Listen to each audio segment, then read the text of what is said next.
Welcome to this week's episode of Lagnapod. I'm your host, Rob Holbert. Everybody go around the rectangular round table here and tell everybody who's here. I'm Ashley Trice. This is Grant McLaughlin. I'm Scott Johnson. Kyle Hamrick. I'm Evelyn Herrera. Tommy Hicks. Evelyn, your voice sounded really high there. There you go. All right. Well, I've been gone for several days, so I'm kind of out of the loop here. But paper's coming out. We got Paul Finebaum on the cover. I got to interview Paul Finebaum. People who may not know him he does a very popular radio show from Birmingham. He's also on the SEC network. He's probably the biggest media personality in Alabama. I know it being football season, the obvious thing was to talk about football, but really what I was most interested in is talking to him about the fact that he was being courted to run for U.S. Senate last year. Which I thought that was, I didn't think he was very serious about it, but you say... I didn't think he was at first either. You say he says he was dead serious, yeah. He says he was totally serious about it. So I think it's an interesting interview. He had a lot of stuff there to talk about. But we'll move along, yes. Did he mention his favorite caller? Who his favorite phone caller is? He didn't say that he didn't have a favorite, but we did talk a lot about his callers, and he really does like them. And they're that is amazing. He does. He's not even tired of them yet. I will actually turn it on from 2 to 2:30. Who will interview someone that's like a coach or a journalist or something, and then once the callers start, you get out, you bail out when peace out. Hey, Paul, legend. I don't like what legend said about they do send each other from Tuscaloosa. They send each other messages through Paul, yes, and they're like either praising one another or wanting to fight with one another or angry. Yeah, I like the football talk, but once it gets, I think it's to me it's funny how like he seems amused by it still, like, and it just I'm like, you've been doing this a long time, and he still likes them. But I feel like I can't even jump in because I feel like the amount of controversy between the callers would take so much background knowledge. I feel like I'm like jumping in mid conversation. I have no idea why Alan, Big A or whatever his name is, AJ. Oh, AJ's the big one. Why AJ hates whatever his face is in Oklahoma, and I just get lost in it. Yeah. I was also really kind of fascinated that Phyllis, there's been she's dead. No, there's been like there's been like a little cottage industry that has grown up. Like some of his famous callers, a legend, now has his own TV and radio show. Who just got kicked out of media? He got kicked out of SEC Media Days because he wasn't properly credentialed. Apparently, I don't know. But that's kind of amazing. And Paul also has said he has eulogized several of these guys at their funerals. So there's, I mean, remember the tree poisoner? Oh, I was about to say, I was just about to bring that up. Harvey Updike called him. Called in and confessed on the show that he poisoned Auburn's trees. Yeah, it's a classic moment. It is a classic moment in that Iron Bowl robbery. But I did, my favorite thing of the interview was he did just kind of issue a pretty good dig at Lane Kiffin. That was funny. Yeah, he basically said that he's like, he didn't get it. He's like, I've never heard him say anything funny, but everybody thinks he's funny. It's like, it was kind of his Twitter feed's pretty funny. So he's been pretty quiet for the last 6 months. Very, very quiet. It was funny back in at Ole Miss. Yeah, when he was using his fake dog in it. He's pretty good. Yeah. Before we knew it was the fake dog. Yeah. I wonder if the daughter that he does getting ready videos with is who knows? Is she real? Those things hopefully we'll find out this season. Yeah. Well, we'll move along. Yeah. We've got a lot going on. Still more going on over in Orange Beach with Tony Kennan. In the last week or so, you talked to him yesterday though. Yeah, I about did. The upcoming. So he's got an ethics hearing that is coming up in October 7th. We probably won't hear anything after that, though, for a while, I don't think. Even it's if possible. So we just kind of ran a story explaining how this is all going to work. But the Ethics Commission will have until sometime in November to actually make any type of recommendation. And they could punt that to around May if the director wants them to. and then they could vote on that. Yeah. So it could be it could be almost a year before we hear what actually the Ethics Commission will do about Tony So the Ethics Kennan. Commission, typically what they can do with all these things, of course, they could say, no, we don't find anything wrong. You're fine. You're exonerated. Right. Or you could say, we're going to handle this administratively. It's going to come here. We're going to fine you, or give you some. We're going to say that you're going to plead guilty to these ethics charges, but we're not going to tell anybody what they are. That's what they do a lot of the time now. They don't tell you if they come in administratively. That won't be out there for the public record, or then they could assign it to either the attorney general or the district attorney of that county to investigate or kick it down to them. I don't know if that is up to the AG and the DA then to decide if they're going to do it or not. I think that they can make that decision. But so there's 3 different things that could happen. Yeah. Now, and despite, like the various timeline branches of what could happen here, Tony's not talking about it. Right. He declined several phone calls last week when I contacted him after we were notified that he was given a notice of the hearing, and he just said, I'm just not going to say anything. So, but he did last night for the first time go into executive session with the council for the first time since all of us came out. So that was pretty surprising. It was me and one other person who works for the city leaving their work session earlier in the day, and I just noticed that Tony was still in there, and I was kind of shocked. So they make us leave, right? And I asked earlier in the day, and it was confirmed they actually attended, but it wasn't a very substantive meeting. Yeah. They're just talking about land. Yeah, but apparently they were in the same room together, so nobody got slapped or threatened or anything like that. Most likely, nobody had their political careers threatened. Most likely, yeah, as far as we know at this point. All right, so. Moving along, we've got Jerry Carl and his opponent arguing debating. They're debating the debate. That's right. That has been the subject of debate, since Jerry Carl became the nominee. He's going to face Democrat Clyde Jones in the race to represent District 1 in the U.S. House, and Clyde Jones wanted to do a debate, to share the issues. Before you move on, tell me a little bit about Clyde Jones, though, because I don't know. He's a reverend, is that? Clyde Jones is a minister from Daphne, and he used to be on the board of directors for Alabama Arise, which is a nonprofit that do like some I'm drawing a blank on their causes that they support. Everybody knows Jerry because he was our congressman, but I have not done a deep dive into Clyde. Clyde, I do like the name Clyde. Yeah, you ride with Clyde. That's you could put that on a shirt. But Clyde wanted to do a debate with Jerry, to share the issues of this race. If you're the underdog, you always want to debate. Debate. If you're in the lead or perceived to be in the lead, you never want to debate anymore. Right. That's how it is. Nobody wants to debate. Right. Well, so guess what? Going by that, be a debate. Going by that, Jerry Carl said, "I'm not going to do a debate," and then Clyde said that he is being cowardly by turning down this opportunity to debate. Calling him out. Okay. Calling him out. So we'll see how that goes. The election for Congress is in November. So we'll see if there is a debate. There was a debate between Jerry Carl and Barry Moore for the last time in 2024. And, that didn't really go well for Jerry that time.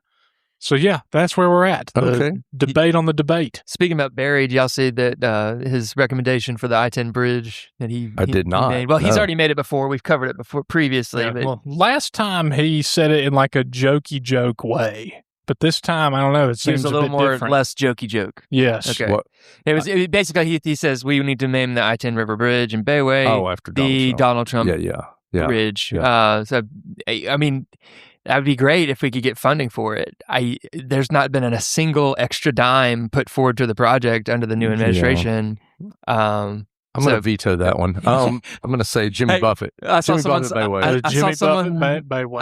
say they should name it the Strait of Hormuz, and then we'll send all our money there. Well, I think no. Let's just name it. We'll name it the DJT Bridge to get the money because this will play to his vanity. And then as soon as he's out of office, we'll rename it what we want. Like the Dolly Parton Bridge, because it's the General W.K. Wilson Bridge, but locally known as the Dolly. Yeah, we'll just give it a nickname like we do everything. The bridge would be golden if made of gold if it's the Dolly Chase. I mean, you're probably making a really good point though, is given our proclivity here for not calling the things what they're actually called.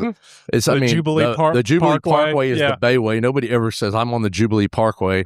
The Causeway is Battleship Parkway. Nobody ever says I'm on Battleship Parkway. We go across the Dolly Parton Bridge to the north. That's got a whole other name. So whatever we name it, we're not going to call it that. Right. I also think it'd be interesting to see, how many times, Republican lawmakers from ruby red states have pitched naming things after Donald Trump, and how often that's actually translated and getting some of these projects underway. Well, in Alabama, it's more like let's name it Richard Shelby, and then we'll get it going. Yeah, there you go. But yeah, I think it's going to be. I just don't think we're going to be able to figure it out. We'll just come up with something different. I mean, it's going to be whatever it is. The bridge is going to fall into the water sometime, and then we're just going to have a ferry. That's the Mike Dow ferry. We don't need to concern ourselves with this, as we will all be dead, even you youngsters, when this happens. That's a very salient point. I agree. All right, we're going to take a quick break, and we're going to come back and talk a little sports with Tommy Hicks. We'll be right back.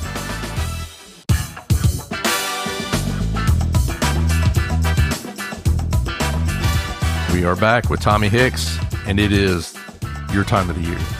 It's football season. Football season starts tomorrow, right? It does. We're going to have plenty of football this weekend. We got one game tomorrow, Daphne at Spanish Ford on Thursday. We have 18 games on Friday, including Saraland at MGM. It'll be a good game. And also we've got Fairhope is playing Pace, Florida. Okay. We'll mix it around. Yeah. And then on Saturday, we have two games. We have St. Michael will be playing Battleground Academy out of Tennessee, which has won their past 2 state championships in their division. And you got the quarterbacks with famous dads going against each other. You got Gunnar Rivers, obviously, Phillip Rivers' son at St. Michael. And you have Bo Bryan will be the quarterback for Battleground, who is Luke Bryan, the singer. Luke Bryan, the singer's son. Okay. All right. Okay. So you're too late. You're late. You're behind it here. That will be a 12:30 game on ESPN2, nationally televised. Maybe some fade out music. Yes. Okay. That'll be on ESPN2. Okay. Very good stuff. And then Viger Blunt, 7:00 Saturday night, the Battle of Pritchard, no longer the Battle of Pritchard, Battle of Lad People. Battle of Lad People. Maybe just, until they get that Pritchard Stadium. Yeah, until they get that rocking again and they have a Super Bowl there. We will get that thing going again for the sports tourism. And then, also with speaking of MGM, you talked about them. We had their coach is kind of in a limbo situation, I guess, or maybe not even limbo anymore. They've decided what's going on with him. Zach Golson, of course, we all know the story. He would, the school was put on restricted probation. He is suspended for 1 year of coaching at any SAA member school. Yes. And so he's staying on as a teacher, and he wanted to remain at MGM, but Superintendent Threadgill and others decided he should be moved to another school within the system. He appealed that decision and lost that decision. They moved him to an elementary school, didn't they? Yes, Orchard Elementary is where he is scheduled to go. And we asked him if he's going to go through with it. And still to this day, he hasn't let us know if he is going to accept the move, or if he's going to seek other areas to do something in. I don't know what he might be doing there. But also MGM, the school, appealed their sanctions, which means they can't have any postseason play this year. And they lost players. Some of the players are ineligible to play at that school because they were caught up into the recruiting sanctions that were brought against the school. They've lost their appeals, and they're not going to take any other further steps. So It's going to be a 10-game season for MGM, no postseason. Wow. And they obviously have a new head coach, Alex Page, who was the former defensive coordinator. How are, going into the season, we've got all this new alignment situation where teams playing, they're not, I guess the parochial, the religious schools not playing no, during the regular season, as much. Public and private can play. Yeah. But then when it comes to state championships, different. How's it making it different at this point? Well, the biggest difference that'll be known here is that with the state championship games being played here, there's going to be 12 games now instead of what was 9, counting the 2 flags. Now you'll have 4 flag games. You'll have 2 private state championship games, and then you'll have 6 in the regular classifications for the public schools. Yeah. That'll be a big change, and just how they divided the teams up. The 6A, which is the former 7A, which is the biggest. They now get 6 teams in the playoffs in each region instead of 4 because they're smaller group of pool, and it's supposedly the best. But we're losing some rivalries too, right? Yeah, I mean the Murphy McGill game's done. They're not playing each other during the regular season anymore. Of course, no more cannon painting then, huh? Yeah, that wasn't much of a rivalry. No, it has not been much of a rivalry. But that's really the only big rivalry that's lost so far. And some of them become more important. Like Battle of Old Shell Road will be more important. UMS and St. Paul's are in the same region now, so it means more. They're still playing right at the beginning of the season. No, they won't. They're going to move it back? October 16th. Okay, a little further back this year. Locked down. October 16th is when they're playing. So that's going to be a big game. Well, I know it's exciting. I know my stepdaughter's doing cheerleading, and it's for middle school, and now their middle school team is going to have five quarters for their games. Really? They've added a quarter. That's new to me. Yeah, I've never heard that one either, too. But they basically said it's had something to do with just wanted to get them a little. Yeah, some with all these changes, they wanted people to have a little more experience. But now we're having 5-quarter football games. Wow. I don't know. It's going to be interesting. I mean, you got 8 new head coaches here this year. You've got the splits of the private and public. It's going to be an interesting year to see what happens. And now we also have volleyball cranking up too. Now that's where your splits really get into it, because we had 3 state champions from this area last year. You have McGill, which won 4 straight, has won 4 straight. You've got Mobile Christian, which have won 2 straight. And then you also had Spanish Fort, which have won 2 straight. And then Mobile Christian beat St. Luke's in the championship match. So you had 3 private schools right there. Well, now the private schools are split 2 ways. So McGill is in the upper division, and really they should walk away. I mean, the way everybody looks at them and what they've done over the years, they should walk away with that Class AA state title, because there's a dirty dozen, and they've been playing that way for years. And there's really not any teams in that group that more or less challenge them. Yeah. Now at the bottom, at Class A, you've got Mobile Christian, you got St. Luke's, you got Bayside. So that's going to be really different. And now it opens up, of course, on the public side. Those schools aren't in the mix for that. So that's going to open up some things there. I think we could have as many as 4 or 5 state championship teams out of this area because the volleyball is really strong here. Yeah, it is. All right. Well, thanks, Tommy. Great. And we will be back in just a moment. We'll come back and talk a little more.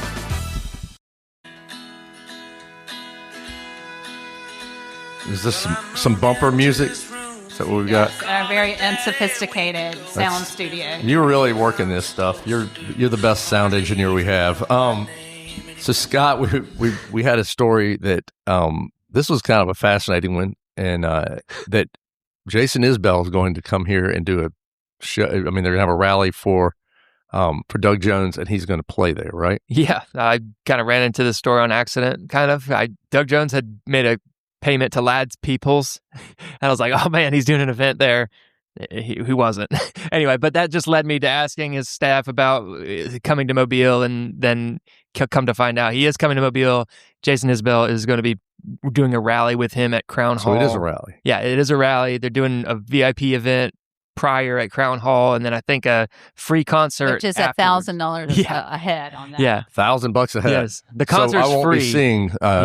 Jason He is doing it the night before his Fairhope appearance at the Live at 5 at Halstead Amphitheater. And Isbell's notoriously, Democrat. He did the same thing with Doug in 2017, 2020. He even launched with him when he launched earlier this year as governor campaign. So obviously there's connections there. I think more people are just excited that Jason Isbell is coming to town. So well, that's a pretty good get for Doug Jones, I guess. It's like the third or fourth time he's done a concert with them, I think. Yeah. And does Doug ever sing with him? Do they play together? No, I don't know. I've never been to one. I don't know. I mean, and how many songs versus Go Doug? Yeah, vote for me. Yeah. I don't know. That's not my favorite Shut idea. Shut up! I want to hear Alabama Pie. I'm like, all right, quit with the political stuff. I want to hear some music. Yeah. Still don't know exact location, but I did confirm the concert is free. So that's all I do. All right, very cool. We had the end of a case that's been in the news for a long time.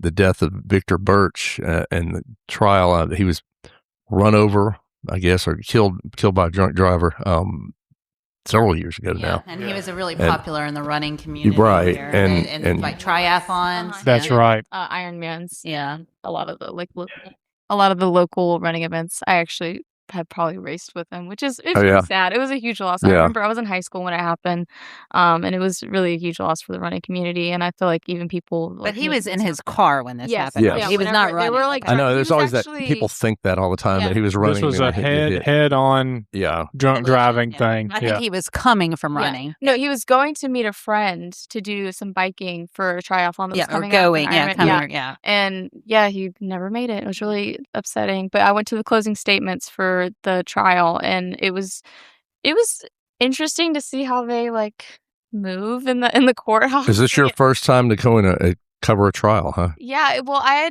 had been to one before, but never one, I guess, of this like someone died, he's not there to represent himself, So that was really different, and it was kind of hard to sit there, especially as a run. I don't know why you do think about stuff like that a lot, because you're moving, in the morning really early or really late at night, you're going on runs, and that does cross your mind. You can't ever anticipate what's going to happen, and I think that it just kind of hit home, and it was really sad to see his family there too, and their family. What was the defendant's what was his argument for why he should not be? Basically, they were just trying to lessen the charges. They weren't saying that he wasn't inebriated or he wasn't he was sober or anything. They were just saying he didn't get into the car with the intent to kill someone, so it wasn't reckless indifference. Gotcha. Or what they were saying, because he was there and his family was really upset. But they just were trying to because he was 22 years old at the time. He was 23, I think. Young guy. And it was sad. But you can also see how those parents are one mistake like that, and it's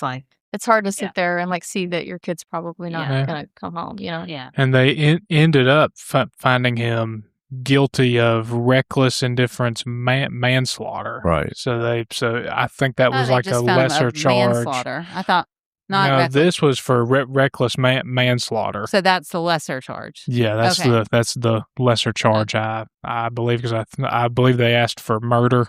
Mm-hmm. For that. Yeah. Kind of like with the Nakla case a few years back, the reckless murder. He was speeding at high. Right. But this one was with manslaughter. That's the verdict that the jury gave. Him yet. That'll be September 18th, I think. So that's coming up. So have we found out any more about our fist fighting school not superintendent, but school board member? I'm not going to put Cressel Threadgill in the fight here. No, but. Well, no. Johnny Hatcher from the very beginning denied, threatening Semmes Mayor Brandon Van Hook. Right. Right after Zach Golson's hearing last week at the Mobile County public school system's office building. But Johnny Hatcher has released a new statement, kind of just pitching his entire defense on, this not body camera. There's going to be video footage that will show the interaction, some of which Van Hook apparently has, that will absolve him of any guilt. When I asked him directly last week, did you threaten the mayor of Semmes, he said, I did not threaten him. I educated him. Right. And then as soon as he said that, he started to go further, and then he's just kind of stopped and was like, I'm just not going to say anymore. But I mean, he has since fully denied the allegations that Van Hook has put into a police report, and has said repeatedly that he doesn't want to litigate this in the media, and that his attorney, on advice of counsel, he's not going to be speaking about it anymore. But then he does continue to speak about it, including in the written statement that he sent me yesterday afternoon. Went on the radio last week too. So anyway, well, we'll get to the bottom of it one day, I suppose. Yeah, I mean, it was a pretty crazy. It's a misdemeanor anyway. It's just a harassment, isn't it? Wasn't it? There was not an actual an assault charge. I don't even think that a charge has been filed. It's just a police report. Yeah. So right now it's nothing. So it's really not much of anything. All right, folks, that's all we got for this week. Thanks for listening to us. We'll be back next Thursday with the next episode of Lagnapod. Y'all have a great week. The Lagnapod is a Something Extra publishing production. Executive producers are Rob Holbert and Ashley Trice. Music is by Some Pulse Sounds and Electra Animals. Only subscribers like you have access to this podcast. Tell your friends they can sign up at my.lanyapmobile.com. For advertising opportunities, please call 251-450-4466.